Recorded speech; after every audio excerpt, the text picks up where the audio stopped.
La hermosa China, más de 1.400 millones de habitantes, el segundo país más poblado del planeta, y sin embargo, ¿cómo es posible que nunca haya producido una superestrella del fútbol mundial? No hay un Messi chino, no hay un Cristiano, ni un Mbappé nacido en Pekín, aunque sí, hay uno que logró llegar a Europa. Pero su historia también habla del fracaso. En este video te contaré por qué China, siendo una potencia global, no logra despegar en el deporte rey. Desde el colapso silencioso de su liga, hasta los errores que lo están condenando a seguir en la sombra. Bienvenidos a Goaledi.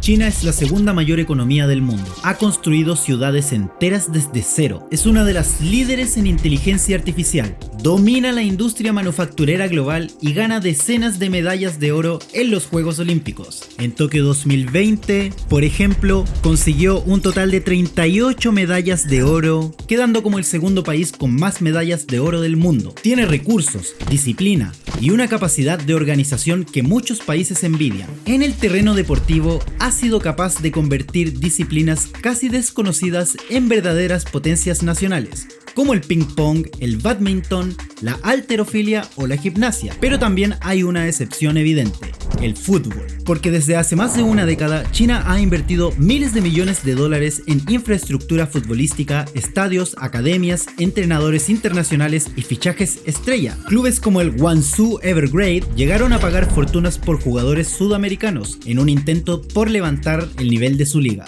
Incluso el presidente Xi Jinping ha hecho pública su obsesión con el fútbol. En 2015 prometió tres cosas. Número 1, ser anfitrión de una Copa del Mundo. 2, clasificarse de forma habitual al torneo. Y 3, ganar al menos un mundial de aquí al 2050. Una visión totalmente ambiciosa. Pero lo cierto es que desde entonces el fútbol chino no ha avanzado, ha retrocedido. Hoy su selección ocupa el puesto número 94 del ranking FIFA, por debajo de países como Siria, Guinea Ecuatorial o Luxemburgo. Y sí, algunos jugadores chinos han llegado a Europa, pero ninguno ha logrado consolidarse en la élite. Ni siquiera Gu Lei, el más destacado, logró mantenerse como figura en el español tras el descenso. Entonces la gran pregunta es: ¿cómo es posible que un país con tanto poder, tantos recursos y tanta gente no haya podido producir una sola superestrella del fútbol mundial?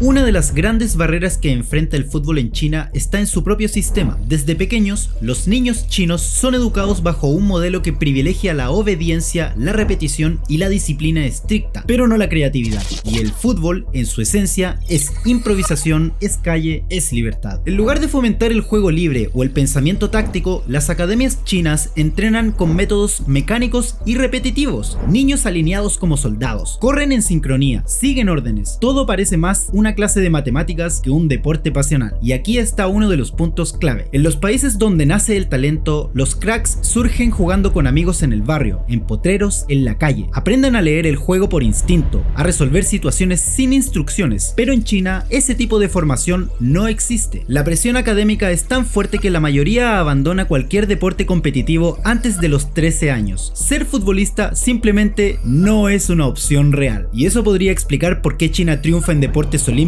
donde la repetición y la técnica casi robótica son la clave. Pero, ¿qué pasa con deportes donde la creatividad también importa, como el baloncesto o el tenis de mesa? Ahí es donde aparece otro problema aún más profundo: la corrupción y una gestión deportiva que por años fue un desastre. Durante décadas, el fútbol chino estuvo dominado por intereses políticos, sobornos y amaños de partidos, hasta la actualidad realmente. Por ejemplo, en 2023, el ex seleccionador nacional Li Tie fue arrestado y condenado a 20 años de prisión por aceptar más de 10 millones de dólares en sobornos. Y no fue un caso aislado. Entre 2009 y 2012, más de 50 dirigentes, árbitros y jugadores fueron procesados por corrupción. Algunos clubes, como si nunca hubieran existido, simplemente desaparecieron tras escándalos financieros. Mientras tanto, los pocos entrenadores capacitados eran mal pagados, ignorados y sin poder real para formar jugadores a largo plazo. Un sistema rígido, lleno de sombras, sin calle, sin alma, sin libertad. ¿De verdad alguien esperaba que de ahí saliera un crack?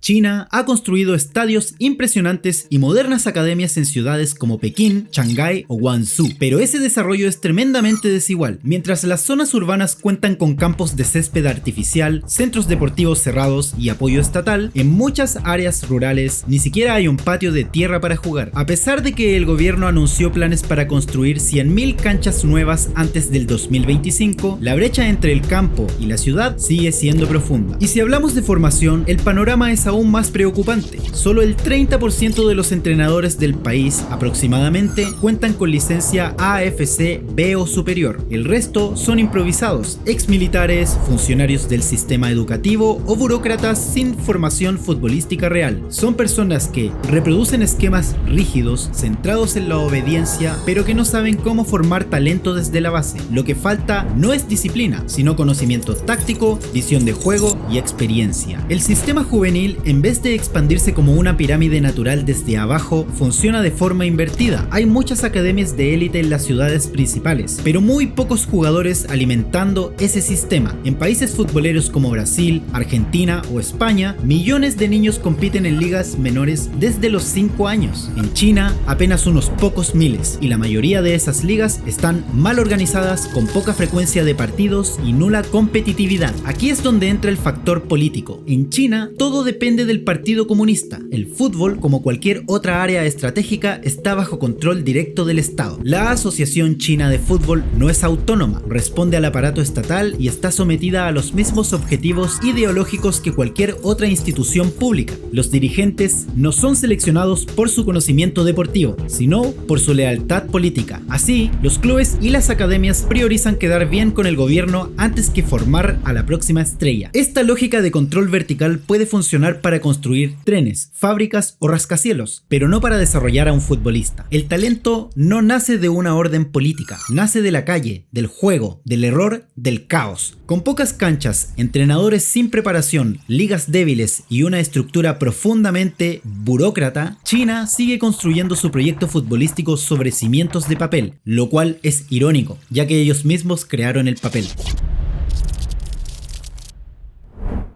Sin embargo, en medio de todo este panorama desalentador, hay un hombre que muchos mencionan como la excepción. Wu Lei, delantero del Español entre el 2019 y 2022. Llegó a jugar en la liga y marcó algunos goles importantes. Fue un símbolo, un pequeño rayo de esperanza. Pero con el descenso del club y su bajo impacto a nivel internacional, su historia no tuvo continuación. Wu Lei fue el mejor, porque fue el único. También está el caso de Lin Liangming, que pasó por la cantera del Real Madrid y jugó junto a otros grandes nombres como Martín Odegaard y Marco Asensio, pero que pese a eso volvería al fútbol chino donde juega actualmente. A pesar de esto, el gobierno chino no se ha rendido. En los últimos años se han firmado acuerdos con clubes europeos, se han fundado academias modernas y China se unió al programa FIFA Football for Schools con la intención de integrar el fútbol en la educación primaria. Sin embargo, las señales de advertencia son claras. El colapso del gigante inmobiliario Evergrande, antiguo dueño del club más exitoso de China, provocó una reacción en cadena. Varios clubes desaparecieron, la Superliga perdió inversión y la ilusión de crear una liga poderosa se desplomó. Mientras tanto, otros países asiáticos como Japón y Corea del Sur han seguido un camino distinto: modelos sostenibles, formación desde la escuela, respeto por los procesos y una cultura futbolera auténtica. Y los resultados están a la vista. Entonces, ¿hay luz al final del túnel? Tal vez, pero primero China tendrá que entender que el talento no se impone desde arriba, se cultiva desde abajo. China tiene lo que muchos países sueñan: tamaño, dinero y planes ambiciosos, pero nada de eso garantiza superestrellas, porque el talento no se fabrica en oficinas ni se impone desde el poder. El talento nace en la calle, en la pasión, en la invención, y sin eso, sin cultura, sin creatividad y sin un ecosistema futbolístico real, todo se vuelve estéril. Tal vez algún día llegue ese crack chino que cambie la historia, como lo ha hecho Cristiano con Portugal, por ejemplo, pero si eso pasa será porque dejaron de copiar modelos y empezaron a construir el suyo desde abajo, con autenticidad. Yo de corazón le deseo a los chinos que puedan levantarse y crecer en el deporte rey, ya que las condiciones las tienen para poder ver finalmente al verdadero equipo con la fuerza del dragón. Déjame en los comentarios si crees que China podrá despertar algún día en el deporte rey. Si has llegado hasta aquí, déjame felicitarte y darte las gracias, ya que eso ayuda mucho a crecer este canal.